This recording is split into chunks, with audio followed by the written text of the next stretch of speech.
Hello everyone. Welcome to For Nurses Preparation YouTube channel. I am Neeraj Kumar Kathal. Today is 23 June 2023. Let's begin today's MCQ class for upcoming AIMS NORCET 5 recruitment exam. Our first question is identify isotonic fluid among the following. इन चारों options में से आपको isotonic fluid का example कौन सा है ये select करना है।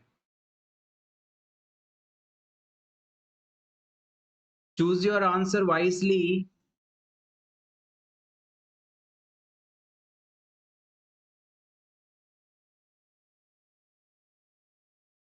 इस क्वेश्चन का सही जवाब है option D, all the above. 0.9% normal saline ये एक आइसोटोनिक सॉल्यूशन है। लैक्टेट रिंगल सॉल्यूशन यानी आरएल ये भी एक आइसोटोनिक सॉल्यूशन है। D5% इन वाटर जिसे आप D5W के नाम से भी जानते हैं, इस सॉल्यूशन को जैसे ही बॉडी के अंदर इंसर्ट किया जाता है ये आइसोटोनिक सॉल्यूशन के रूप में काम करता है। वैसे तो D5W डेक्सट्रोज 5% इन वाटर एक हाइपोटोनिक सॉल्यूशन है, लेकिन जैसे ही इस सॉल्यूशन को बॉडी के अंदर एडमिनिस्टर किया जाता है तो ये आइसोटोनिक सॉल्यूशन के रूप में काम करता है। तो यहाँ पर ये तीनों ही एग्जाम्पल्स जो है आइसोटोनिक फ्लूइड के हैं। आइसोटोनिक फ्लूइड का मतलब होता है ऐसा सॉल्यूशन जिसकी टोनिसिटी बॉडी फ्लूइड की टोनिसिटी के इक्वल हो। Next question is with the diagnosis of acute lymphocytic leukemia the nurse should consider it unnecessary to observe। अगर किसी पेशेंट को एक्यूट लिम्फोसाइटिक ल्यूकीमिया जैसी कंडीशन है तो आप इसमें कौन सी फाइंडिंग का असेसमेंट नहीं करेंगे। Options are mark fatigue and pallor, multiple bruising and petechiae, enlarged lymph nodes, spleen and liver, marked jaundice and generalized edema। Acute lymphocytic leukaemia जैसी कंडीशन में कौन सी फाइंडिंग आपको नहीं देखने को मिलेगी, बेसिकली आपको ये बताना है।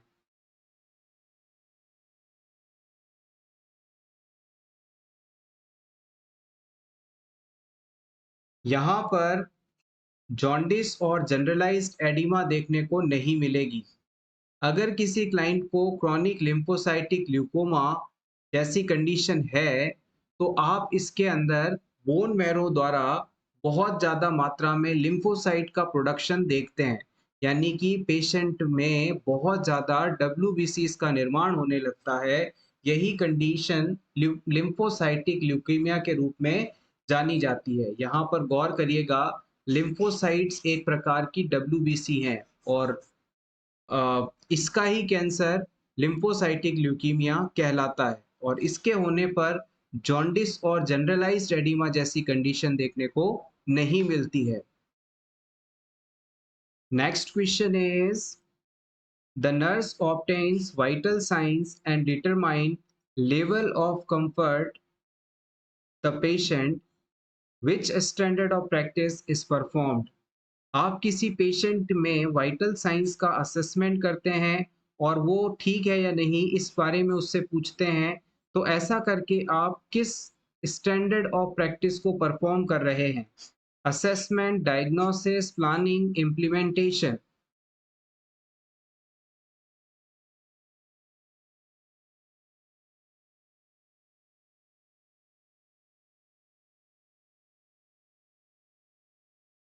जब आप किसी पेशेंट के वाइटल साइंस को चेक करते हैं तो बेसिकली वहां पर आप ऑब्जेक्टिव डाटा का कलेक्शन कर रहे होते हैं और जब आप पेशेंट से पूछते हैं कि आप कैसा महसूस कर रहे हैं तो पेशेंट वहां पर जवाब देता है, पेशेंट आपको डाटा देता है, तो ये सब्जेक्टिव डाटा है और आप ऑब्जेक्टिव और सब्जेक्टिव डाटा का कलेक्शन कर रहे हैं, ये नर्सिंग प्रोसेस के अंदर असेसमेंट के ऑप्शन में इंक्लूड किया जाता है।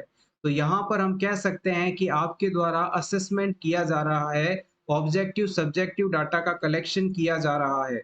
Option A is absolutely correct. Nursing process के अंदर assessment, diagnosis, planning, implementation, evaluation, ये सभी पॉइंट्स इंपॉर्टेंट हैं। Next question is best position for a client in hypovolemic shock. अगर किसी व्यक्ति को हाइपोवॉलेमिक शॉक हो जाता है तो उसे कौन सी पोजीशन देना सबसे सही माना जाएगा? Knee chest, Trendelenburg, Fowler's, lateral.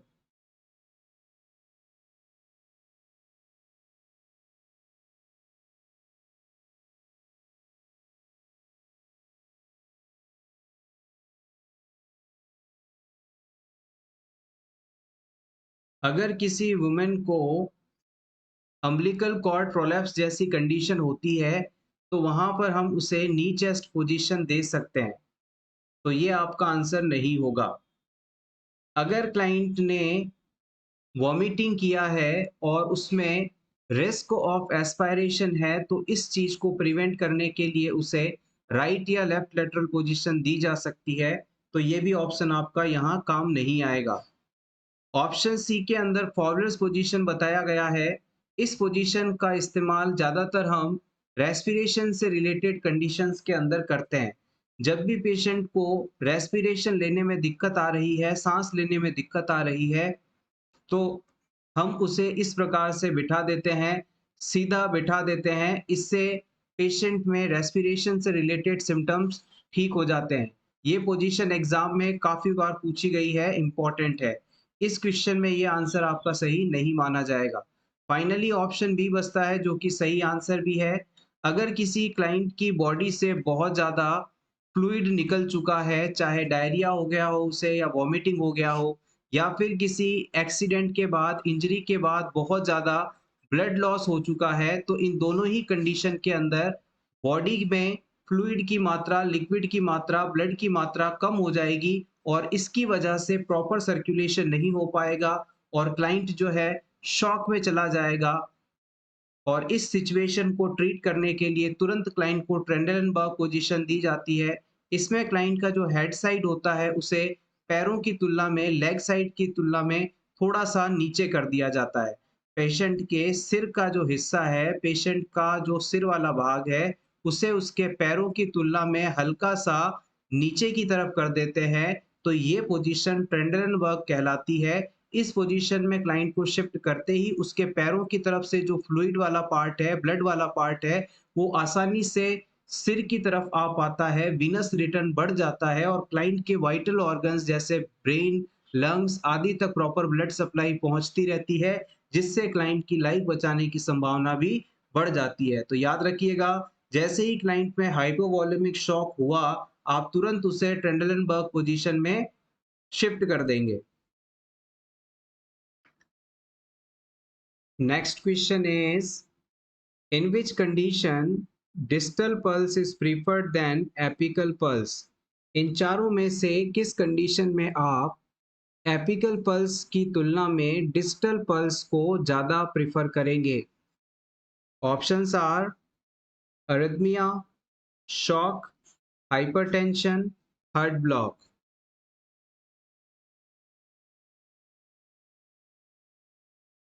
Distal pulse का सिंपल मीनिंग है हमारी बॉडी का जो पेरिफेरी एरिया है यानी दूर वाला हिस्सा है, जैसे पाम ऑफ द हैंड है, सोल ऑफ द फीट है, इसके आसपास की जो पल्स होती है उसे आप डिस्टल पल्स कह सकते हैं। ये शॉक वाले पेशेंट के लिए असेस करना बहुत ज़रूरी है। ऐसा क्यों है? रैशनल जान लीजिएगा। जब कोई पर्सन शॉक में जाता है, जब उसके शरीर में फ्लूइड या ब्लड की कमी हो जाती है, प्रॉपर सर्कुलेशन नहीं हो रहा होता है, तो इस पेशेंट के अंदर जो पेरिफेरी ब्लड वेसल्स हैं, उसके हाथ-पाँव में दूर की तरफ पाए जाने वाली जो ब्लड वेसल्स हैं, वो कोलैप्स हो जाती हैं, अपना काम करना छोड़ देती हैं, पिचक जाती हैं। इसकी वजह से इन एरियाज के अंदर ब्लड सर्कुलेशन नहीं हो पाता, तो उस एरिया के अंदर नेक्रोसिस हो सकता है। इस चीज से प्रिवेंशन के लिए हमें शॉक वाले पेशेंट में हमेशा पेरिफेरी पल्स को एपिकल पल्स की तुलना में प्रायोरिटी देनी है, डिस्टल पल्स को एपिकल पल्स की तुलना में प्रायोरिटी देनी है। इसके अलावा अरिथमिया, हाइपरटेंशन, हार्ट ब्लॉक, ये सभी ऐसी कंडीशन है जो कि डायरेक्टली हार्ट से जुड़ी हुई हैं, तो इनमें हार्ट का असेसमेंट मायने रखता है, तो यहाँ पर डिस्टल की बजाय एपिकल पल्स का असेसमेंट ज्यादा जरूरी रहेगा। Next question is the nerve which is responsible for vision is, इनमें से कौन सी नर्व विजन या देखने के लिए आवश्यक मानी जाती है? Olfactory, facial, optic, acoustic.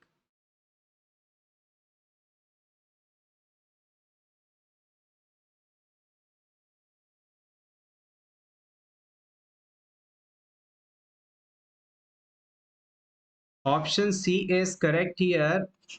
Optic nerve, जिसे हम क्रेनियल नर्व नंबर सेकंड के नाम से भी जानते हैं, ये विजन के लिए रिस्पॉन्सिबल मानी जाती है।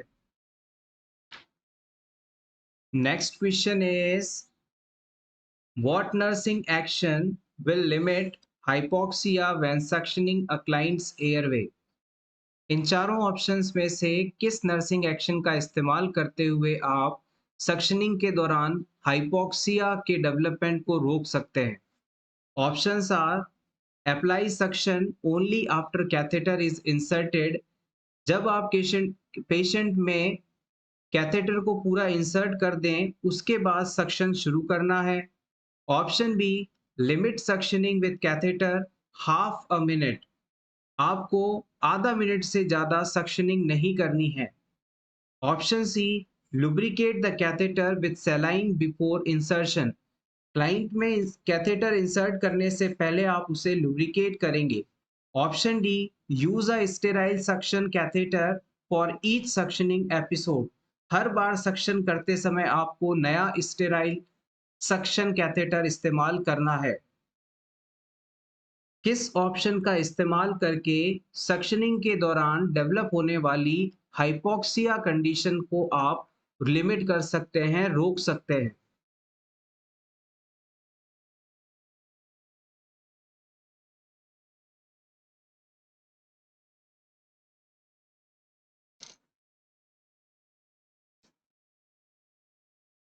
बहुत इंपॉर्टेंट है नॉर्सेट 5 के लिए ये question. The right answer is option A. जब भी किसी क्लाइंट में सिक्रीशंस आ रहे हैं तो हमें रेस्पिरेशन रेट को रेस्पिरेशन वे को पाथ को क्लियर करना होता है, ताकि पर्सन का रेस्पिरेशन चलता रहे, वो इन सिक्रीशंस के कारण रुक ना जाए। उसके लिए हम सक्शन कैथेटर का इस्तेमाल करते हैं। जब भी सक्शनिंग प्रोसीजर शुरू किया जाता है, सक्शन किया जाता है, तो उससे पहले हमें क्लाइंट को पूरी तरह से ऑक्सीजन डिलीवर करनी है, उसके सैचुरेशन को 100 तक लेकर आना है। हाइपर ऑक्सीजनेट करने के बाद फिर हम सक्शन प्रोसीजर को शुरू करते हैं। सक्शन के लिए जब क्लाइंट में कैथेटर आप इंसर्ट कर रहे होंगे, तब आप सक्शन अप्लाई नहीं करेंगे। जब आप पूरी तरह से कैथेटर को इंसर्ट कर दें, उसके बाद सक्शन अप्लाई कर दें और फिर धीरे-धीरे क्लाइंट कैथेटर को रोटेटेड मूवमेंट में बाहर की तरफ खींचे। ऐसा करने से क्लाइंट के अंदर इंजरी नहीं होगी, हाइपोक्सिया जैसी कंडीशन डेवलप नहीं होगी, और ये सबसे बेस्ट मेथड भी रहने वाला है। जब अगर आपने क्लाइंट में कैथेटर इंसर्ट करते समय सक्शनिंग शुरू कर दी, तो इससे उसके सिक्रीशंस ज़्यादा निकलेंगे। दूसरी बात, उसकी बॉडी में जो ऑक्सीजन है वो भी काफ़ी हद तक निकल जाएगी, जिससे क्लाइंट का सैचुरेशन डाउन हो सकता है और क्लाइंट को डिस्कम्फर्ट हो सकता है। तो never apply suctioning when you are inserting the catheter. Always put suction on when you completely inserted the catheter. Next question is the test for assessing patient's orientation and recall is, अगर किसी patient में आपको orientation और recall पता करना हो, तो आप किस टेस्ट का इस्तेमाल कर सकते हैं? Options are weak depression inventory, thematic appreciation test, mini mental status examination, million clinical multi axial inventory.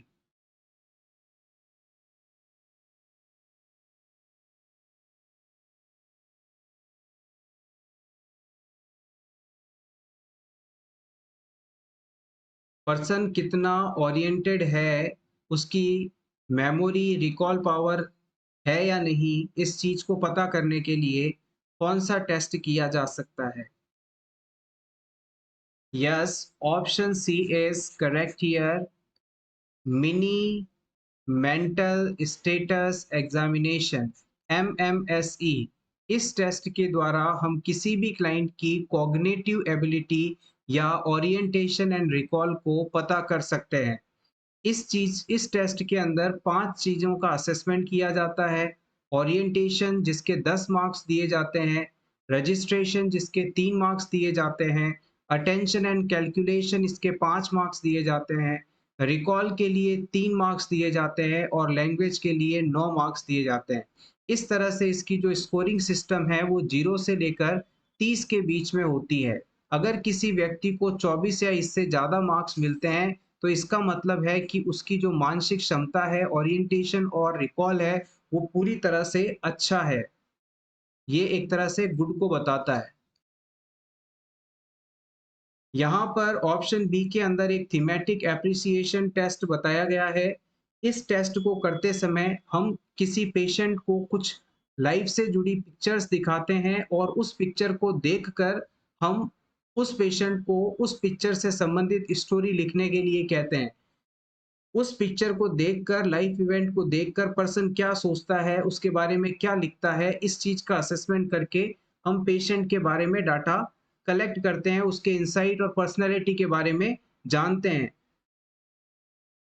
नीचे वीक डिप्रेशन इन्वेंटरी ऑप्शन दिया गया है। इस टेस्ट के अंदर हम किसी भी व्यक्ति में कितना लेवल का डिप्रेशन है इस चीज को पता करते हैं, यानी ये डिप्रेशन को मापने का एक स्केल है, एक मेजरमेंट है। Next question is, a nurse is caring for a newly admitted client with a diagnosis of Graves' disease. In preparing a teaching plan, the nurse anticipates which diet will be ordered for this client. किसी grave disease वाले patient को आप नीचे बताए options में से कौन सी diet देना चाहेंगे? High calorie, low sodium, high roughage, mechanical soft diet.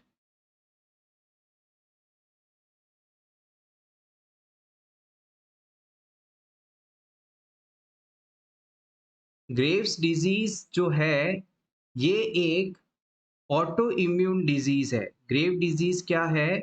ये एक ऑटो इम्यून डिजीज कंडीशन है और इस डिजीज के अंदर हमारी जो थायराइड ग्लैंड होती है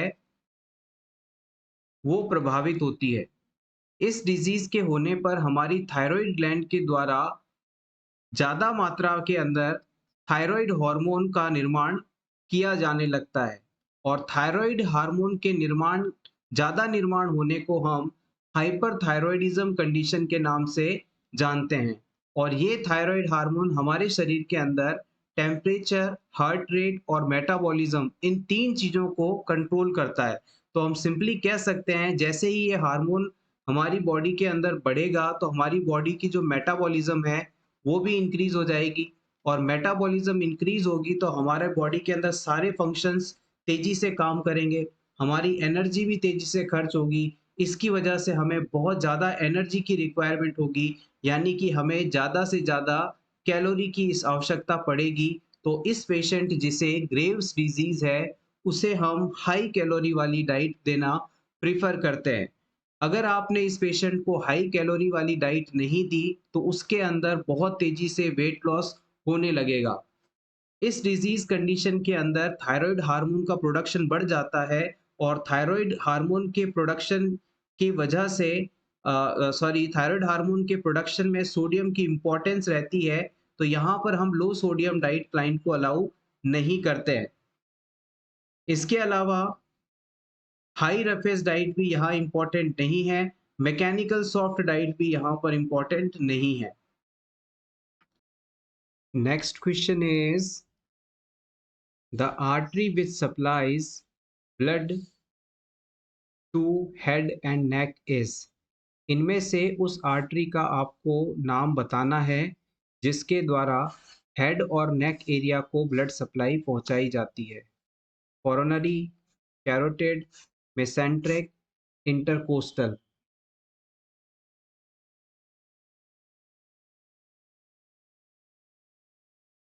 यहाँ पर इंटरकोस्टल आर्टरीज के द्वारा हमारी जो रिब्स होती हैं उन्हें ब्लड सप्लाई पहुंचाई जाती है।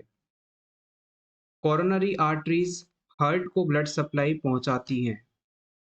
मेसेंट्रिक आर्टरीज के द्वारा गैस्ट्रो इंटेस्टाइनल ट्रैक्ट को ब्लड सप्लाई पहुंचाई जाती है।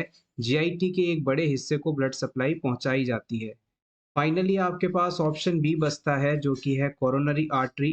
कोरोनरी आर्टरीज का काम है हमारे हेड और नेक वाले पार्ट के अंदर ब्लड सप्लाई को पहुंचाना। यहाँ पर जो राइट कोरोनरी आर्टरी है, राइट कैरोटिड आर्टरी है, वो ब्रेकियोसेफेलिक आर्टरी की ब्रांच है, जबकि लेफ्ट कॉमन कैरोटिड आर्टरी जो है वो एरोटिक आर्च से निकली हुई ब्लड वेसल है। एक बार फिर से समझ लीजिएगा, हमारी जो हेड वाला पार्ट है, गर्दन और सिर वाला भाग है, वहां पर कैरोटिड आर्टरीज के द्वारा ब्लड सप्लाई पहुंचाई जाती है। कैरोटिड आर्टरी संख्या में दो होती हैं, राइट कैरोटिड आर्टरी और लेफ्ट कैरोटिड आर्टरी। राइट वाली जो कैरोटिड आर्टरी है वो ब्रेकियोसेफेलिक आर्टरी से निकलती है, उसकी ब्रांच होती है, जबकि लेफ्ट कैरोटिड आर्टरी जो है वो एरोटिक आर्च से निकलती है। Next question is pulse deficit is. इनमें से पल्स डेफिसिट कंडीशन क्या होता है? Difference between apical pulse before and taking blood pressure. Difference between apical pulse before and after taking blood pressure. Option B, difference between apical pulse and femoral pulse. Option C, difference between two apical pulse reading taken quite 1 hour gap. Option D, difference between apical pulse and radial pulse.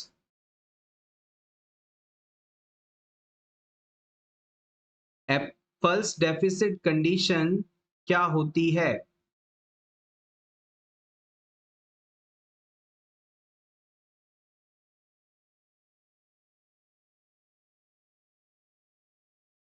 यहां पर सही जवाब होगा option D.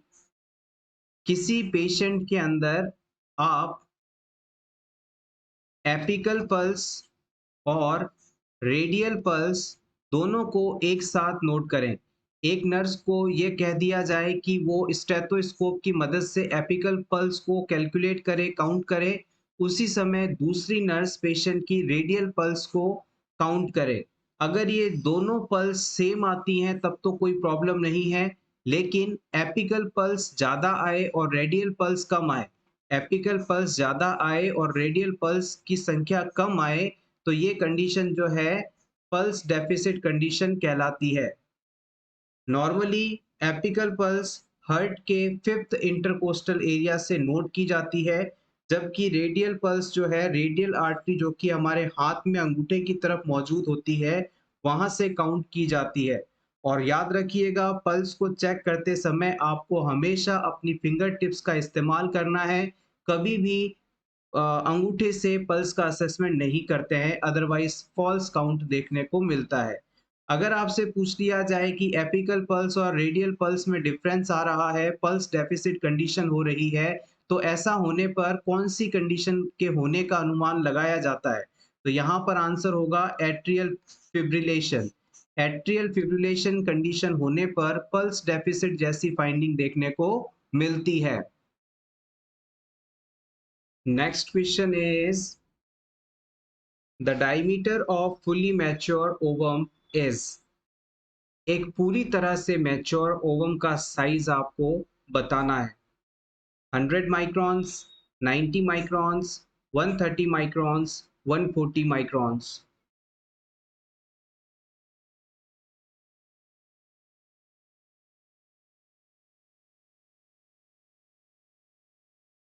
Ovum या इसे आप egg कह सकते हैं, ये एक फीमेल गैमेट होता है।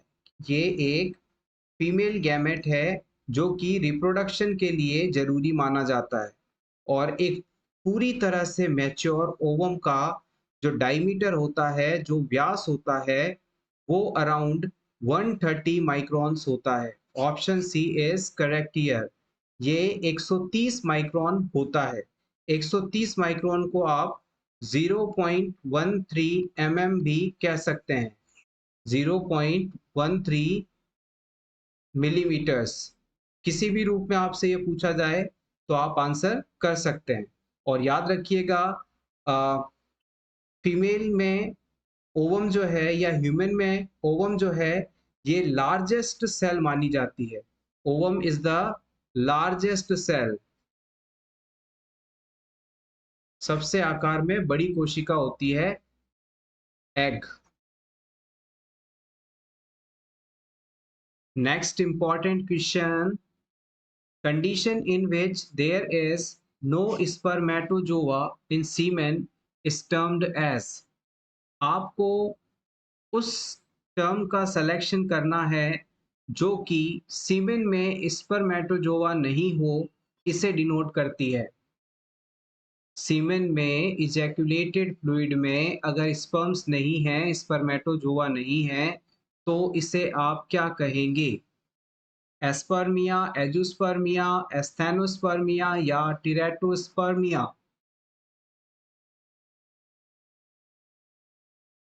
वन बाय वन सभी पॉइंट्स की बात करेंगे। टिरेटोस्पर्मिया शब्द का मतलब होता है माल फॉर्म्ड स्पर्म, यानी कि स्पर्म का जो फॉर्मेशन है, निर्माण है, वो सही तरीके से नहीं हो पाया है। स्पर्म की स्ट्रक्चर्स अच्छी नहीं है, जिससे पर्सन को रिप्रोडक्शन करने में दिक्कत आ सकती है। और ये आपका ऑप्शन सही नहीं है। ऑप्शन सी के अंदर दी गई है टर्म एस्थेनोस्पर्मिया। एस्थेनोस्पर्म का मतलब होता है reduce motility of the sperm, यानी अगर स्पर्मेटोजोआ या फिर स्पर्म सही तरह से आगे मूवमेंट नहीं कर पा रहा है, उसमें गति मौजूद नहीं है, वो वेजाइना से फैलोपियन ट्यूब तक ट्रेवल नहीं कर पा रहा है, तो ये कंडीशन एस्थेनोस्पर्मिया के नाम से जानी जाती है और इसके होने पर इनफर्टिलिटी होने की संभावना बढ़ जाती है। अब यहाँ पर बात आती है, क्या ये एस्पर्मिया है या फिर एजूस्पर्मिया है? अगर आपने ऑप्शन ए को सेलेक्ट किया है तो ये आपका आंसर बिल्कुल गलत है। एस्पर्मिया शब्द का मतलब होता है कि पेशेंट में, पर्सन में सीमेन का नहीं होना। अगर किसी व्यक्ति के अंदर सीमेन ही नहीं है तो ये कंडीशन अस्पर्मिया के नाम से जानी जाती है। सीमेन का मतलब है सेक्सुअल एक्ट के दौरान मेल द्वारा जो लिक्विड इजैक्युलेट किया जाता है, जिसके अंदर स्पर्म्स मौजूद रहते हैं, उस पूरे लिक्विड को हम सीमेन के नाम से जानते हैं। और अगर ये सीमेन मौजूद नहीं है, ये लिक्विड मौजूद नहीं है, तो ये कंडीशन एस्पर्मिया के नाम से जानी जाती है। ऑप्शन बी यहाँ पर सही आंसर माना जाएगा। अगर इजैक्युलेटेड फ्लूइड के अंदर, सीमेन के अंदर स्पर्म नहीं है, स्पर्मेटोजोआ नहीं है, तो ये कंडीशन एजूस्पर्मिया है। Option B is correct here. Next question is the gas used for fumigation of operation theater and wards is। किसी भी हॉस्पिटल के अंदर ऑपरेशन थिएटर्स, आईसीयूज, वार्ड आदि को स्टरलाइज करने के उद्देश्य से, माइक्रो बायोलॉजिकल क्लीननेस के पर्पस से जो फ्यूमिगेशन प्रोसेस किया जाता है उसमें कौन सा सब्सटेंस इस्तेमाल करते हैं? CO2, O2, फॉर्मेल्डिहाइड या nitrogen?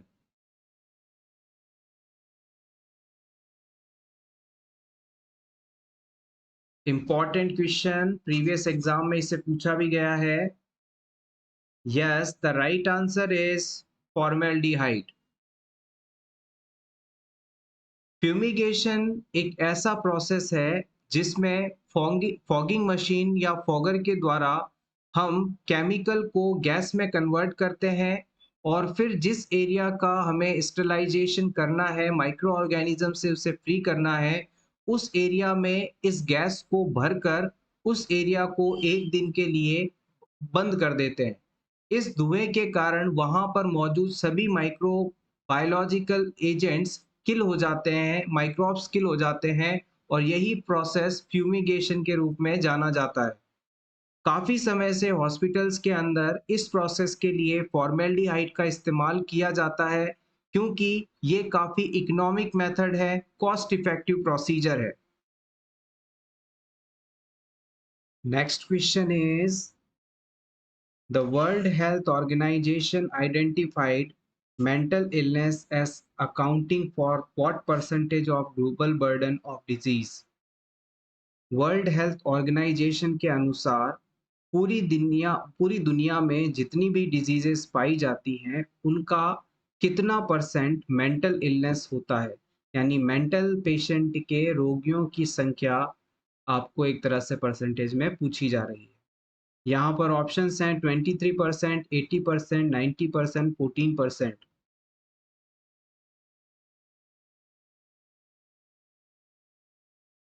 The right answer is option D. WHO ने ग्लोबल डिजीज का एक सर्वे किया था वर्ष 2000 के अंदर। In the year 2000 the WHO done a analysis about the global disease. They conclude that the mental illness patient of the total burden of disease is around 12%। यानी पूरे विश्व में जितने भी डिजीज कंडीशंस हैं, जितने भी रोगी हैं, उनमें से कुल डिजीज का 12% मानसिक रोगियों का है, न्यूरोसाइकेट्रिक कंडीशंस का है। और इस 12% के सबसे नियर का ऑप्शन था डी, इसलिए हमने 14% को सेलेक्ट किया है। Next question is early pregnancy in human beings is maintained by। Humans में प्रेगनेंसी शुरुआती दिनों में किसके द्वारा मेंटेन की जाती है? प्लेसेंटा के द्वारा, कॉर्पस ल्यूटियम के द्वारा, ब्रेस्ट सिक्रीशंस के द्वारा या ग्रेफिन फॉलिकल्स के द्वारा?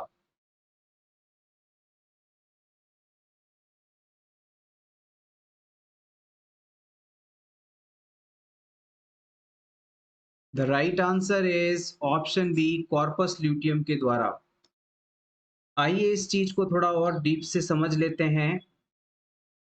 ग्रेफियन फॉलिकल्स जब LH हार्मोन के कांटेक्ट में आती हैं तो इसके बाद ओव्यूलेशन हो जाता है, यानी कि ओवम रिलीज हो जाता है। ओवम को रिलीज करने के बाद ये जो बची हुई ग्रेफियन फॉलिकल्स हैं ये कॉर्पस ल्यूटियम के अंदर कन्वर्ट हो जाती हैं और इस कॉर्पस ल्यूटियम के द्वारा प्रोजेस्टेरॉन, एस्ट्रोजन, रिलैक्सिन, इन्हिबिन जैसे हार्मोन्स लगातार सिक्रीट करते हैं और ये हार्मोन जब तक प्लेसेंटा डेवलप नहीं हो जाता, यानी फर्स्ट ट्राइमेस्टर ऑफ प्रेगनेंसी में प्रेगनेंसी को मेंटेन करने का काम करते हैं। एक बार फिर से समझिएगा, जो ग्रेफिन फॉलिकल्स होती हैं जैसे ही ल्यूटिनाइजिंग हार्मोन के कांटेक्ट में आती हैं, ओव्यूलेशन हो जाता है, ओवम का रिलीज हो जाता है। अब ये ब्रस्ट हुई जो ग्रेफिन फॉलिकल्स हैं वो कॉर्पस ल्यूटियम में कन्वर्ट हो जाती हैं और इस कॉर्पस ल्यूटियम से प्रोजेस्टेरॉन, एस्ट्रोजन आदि हार्मोन सिक्रीट होते हैं। ये हार्मोन जब तक प्लेसेंटा पूरी तरह से डेवलप नहीं हो जाता, यानी फर्स्ट ट्राइमेस्टर ऑफ प्रेगनेंसी में 12 सप्ताह तक, तब तक प्रेगनेंसी को मेंटेन करने का काम करता है। प्रोजेस्टेरॉन और एस्ट्रोजन मिलकर यूट्रस की जो अंदर वाली लेयर है जिसमें ये जाइगोट इम्प्लांट होने वाला है उसकी थिकनेस को बढ़ाते हैं और साथ ही साथ यूट्रस में कॉन्ट्रैक्शंस ना हो इस चीज को मेंटेन किया जाता है। इसके साथ ही मेंस्ट्रुअल साइकिल कंटिन्यू ना रहे उसे रोकना होता है, ये काम भी इन हार्मोन्स द्वारा किया जाता है। तो हम कह सकते हैं कि progesterone is the main hormone that maintains the pregnancy till the full development of placenta. Next question is baroreceptors और presoreceptors located at। baroreceptors या presoreceptors जो है किस जगह पर पाए जाते हैं? वॉल ऑफ एरोटिक आर्च पर, कैरोटिड साइनसेस पर, वेना कावा और राइट एट्रियम पर, या फिर ऑप्शन ए एंड बी दोनों पर। बैरोरिसेप्टर्स या प्रेसोरिसेप्टर्स जो हैं वो स्पेशल सेंसरी नर्व सेल्स हैं, सेंसरी नर्व एंडिंग्स हैं, जो कि हमारे बॉडी में होने वाले प्रेशर चेंज को मेजर करती हैं, आइडेंटिफाई करती हैं। और ये हमारी एरोटिक आर्च और कैरोटिड साइनसेस दोनों ही एरियाज के अंदर पाई जाती हैं। बैरो रिसेप्टर्स या प्रेसो रिसेप्टर्स जो हैं वॉल ऑफ एरोटिक आर्च और कैरोटिक साइनसेस पर पाई जाती हैं। ये हमारे बॉडी में हुए प्रेशर चेंज को आइडेंटिफाई करती हैं। Next question is excretory unit of kidney is. Kidney की एक्सक्रीटरी यूनिट किसे माना जाता है? Bowman's capsule, glomerulus, nephron, Henle's loop. Option C is correct here. Nephron जो कि किडनी की स्ट्रक्चरल, फंक्शनल या एक्सक्रीटरी यूनिट के नाम से जाने जाते हैं। हमारे पास 10 मिलियन के अप्रॉक्स नेफ्रॉन पाए जाते हैं जो कि ब्लड से फिल्टर करके यूरिन फॉर्मेशन करते हैं। सो एवरीवन, ये था हमारा आज का वीडियो जिसमें हमने नॉरसेट 5 के लिए कुछ बेसिक क्वेश्चंस को डिस्कस किया है। धीरे धीरे अपकमिंग क्लासेस के अंदर हम सब्जेक्ट के क्वेश्चंस को और स्पेसिफिक करेंगे, लेवल को डीप करेंगे, हाई करेंगे। अपनी प्रिपरेशन को लगातार जारी रखिएगा और इसी तरह के वीडियोस देखने के लिए for nurses preparation YouTube channel को जरूर सब्सक्राइब करें। Thank you so much. Best of luck.